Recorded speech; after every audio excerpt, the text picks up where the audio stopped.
What if we took one of the most underwhelming 5 stars in the game and gave them so much damage that they can just cleave the earth in twain? What you get is Arjuna Alter. He's a 5-star Berserker coming with Lostbelt 4, however he's a limited servant, not a story pull, something to keep in mind when you're budgeting quartz. The linchpin of Arjuna's newfound power is actually his first skill, Anti-Evil Unique. In addition to being a 3-turn personal attack buff, it also gives Arjuna a special damage modifier against debuffed enemies, also for 3 turns. The first thing you'll notice about that part is its huge magnitude, 50%. This occupies the same part of the damage formula as NP buffs, meaning that in one skill, Arjuna hits 2 out of 3 major buff categories. Give this guy a buster buff and he'll give you the world. Oh, there's one other thing you should know about Anti-Evil. Apparently you don't get the debuff damage against permanent debuffs, the special mechanic kind that you'd see in boxes. Then again, given how Arjuna operates, you won't find this a terribly big impediment. You see, Arjuna's noble phantasm is a little number called Mahapralaya. It's an AoE buster attack and it has buster resistance reduction tied to overcharge. Preemptive buster resistance reduction.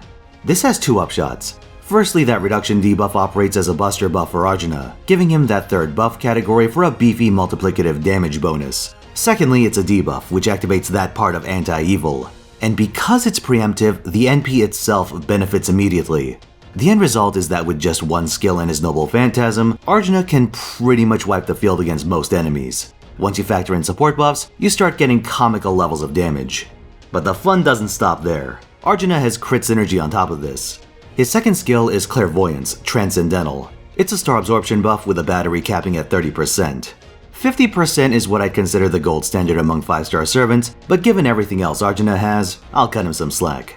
The star suction is the real prize, and while it doesn't offer a direct improvement to crit damage, Berserker star absorption is bad enough to where it's half the fight. By concentrating Arjuna's stars on his buster cards, you're really setting him up for allies like Merlin to work their magic. Hero creation and similar crit buffs give Arjuna a second way of decimating the competition. With a 3 buster deck, he can feasibly do a Buster Brave crit chain, and if you have enough stars for it, that's enough damage to pound someone to the other side of the planet. What's on the other side of India? Brazil?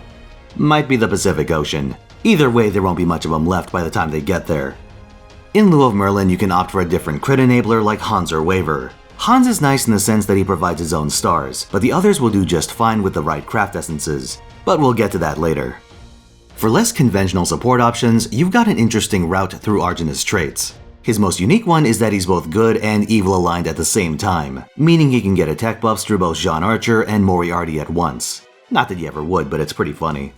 As a Divine Servant, he can get buffed by Steno, and most notably, being a man lets him benefit from Maeve's buffs. There's another doubling attack buff, but one of Maeve's upgrades can also give him 30% charge. Between his own Clairvoyance skill and a starting charge CE, these will get him to 100%.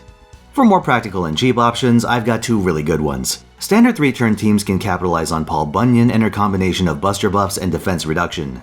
Then there's Chen Gong. He's got a crazy targetable 1-turn buster buff. If the target's a Berserker, they also get a nice chunk of health and a 100% crit damage buff. Yeah, that's some spice. On top of this, Chen Gong is a bit like a Rush, except he kills a teammate instead of himself. He also does damage that's hugely disproportionate to his rarity. By exploiting these properties in a kaleidoscope, you can even cobble together a 3-turn setup with only 2 attackers. Arjuna blows up Wave 1, your other support gives him 50% charge, Chen Gong blows them up along with Wave 2, and then your next support rotates in to give Arjuna whatever charge he's missing. A little awkward, but where there's a will, there's a gong. For craft essences, starting charge is really your big priority. Kaleidoscope and Max Limit Broken Imaginary Element work well with this 30% charge. When you have supports around to fill in the gaps, 50% CEs like Golden Sumo, Aerial Drive, Starry Nights, Round and Round, and Stitching for your beloved one become far more appetizing. For fights where your noble phantasm is less important, consider Victor of the Moon for its combination of crit damage and buster buffs. For utility, Sweet Crystal gives starting charge and invuln pierce. We talked about Arjuna's hunger for crit stars earlier, and to meet this demand, equip your allies with 20/30 for star income or one of the Stardom CEs. Golden Catches the Carp, Holy Maiden's Teachings, and Crowning Beauty, Greater Glory can fill this role. Finally, let's talk about his Bond CE. It's interesting since it acts as a personal volume in her Dredgerum with its 3-hit invulnerability and an NP steroid thrown in for good measure.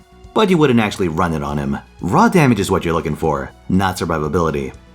Moving on to command codes, you've got 2 categories that really fit Arjuna Alter. The first are crit damage codes that you put on his buster cards. Heavenly Child of Kurama, Blades of Nintendoraku, Mistress of the Heavens, and Crimson-Hearted Legion's Command Seal, for example. The other are debuff command codes. Normally these suck unless you're using extremely specific servants, but Arjuna Alter's damage against debuffed enemies makes them an enticing option. For these you'll want to look for Meteoric Bellows, Tarask, True Crimson Immortal Maiden's Command Seal, Jin's Lamp, Gentleman with the Brilliant Goatee's Command Seal, Faint Black Delusion's Command Seal, and Legendary Beast of the Grove. Now let's deal with the thorniest issue. Does Arjuna power creep Raiko? The short answer is yes. The long answer is, in most situations. One of Arjuna's decisive advantages is that he only needs to land a debuff to get his special attack modifier. Raiko, on the other hand, needs one of two specific attributes, or the demonic trait. Yeah, those are categories that include a huge number of enemies, but you've still got gaps in your coverage. Human attribute servants in particular tend to get in her way. And early on, I think Arjuna Alter outdamages her even in that niche. That's blatant power creep, and it's a pretty tough pill to swallow. Thankfully, Raiko has been getting buffs, and one of these puts her back in contention, at least within her niche. The math still favors Arjuna in most situations, but it's something. That said, Raiko does have some advantages. First of all, she's a lot less prone to disruption. The issue with relying on a debuff is that some enemies just have high debuff resistance, or god forbid, blanket immunity. If Arjuna's NP debuff whips, that's a huge damage loss.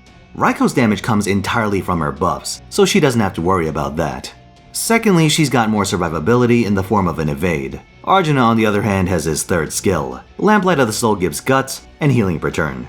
Calling it useless would be a bridge too far, but it is by far the least impactful of his skills. Also, when you're running more than one frontliner, it's possible for him to lose his guts and die on the same turn, which is pretty obnoxious. Finally, Raiko generates her own stars with her Noble Phantasm, which reduces the amount of external support you need to make the most out of her. Arjuna is a bit more like Iskandar or Nobu in this regard. They suck up party resources and convert them into big damage, but if they're isolated on the board, they're in deep shit. So in other words, Arjuna does have his drawbacks. By comparison to his strengths though, they seem pretty minor, don't they? He just dumps damage everywhere, and if you take him back into older content, it's ridiculously unfair. I recall a video where someone dumpsters the Gilfest Taiga battle with Arjuna, and remember, this is the one where they get massive resistances. It's crazy how much value this guy has. On top of everything, he has Mad Enhancement EX as a passive, and as a Berserker, he gets ridiculously good stat value on Grails and foes. But for all his power and for all the hype, Arjuna's victory is not absolute. If you've read ahead, you might know that the next meta is not in fact a Buster meta, it's an arts meta. So yes, while you can invest in Arjuna, and he does give you your money's worth, don't feel like you have no other option. If your interest is in Summer Musashi, Space Ishtar, or if you already have a spec'd out Raiko, you can make do in the meantime.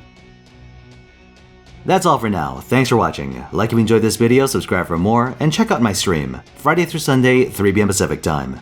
This week I'll also be doing a Wednesday night stream for the Case Files event, so stop on by and watch me destroy the raid for profit and pleasure. Where, you ask?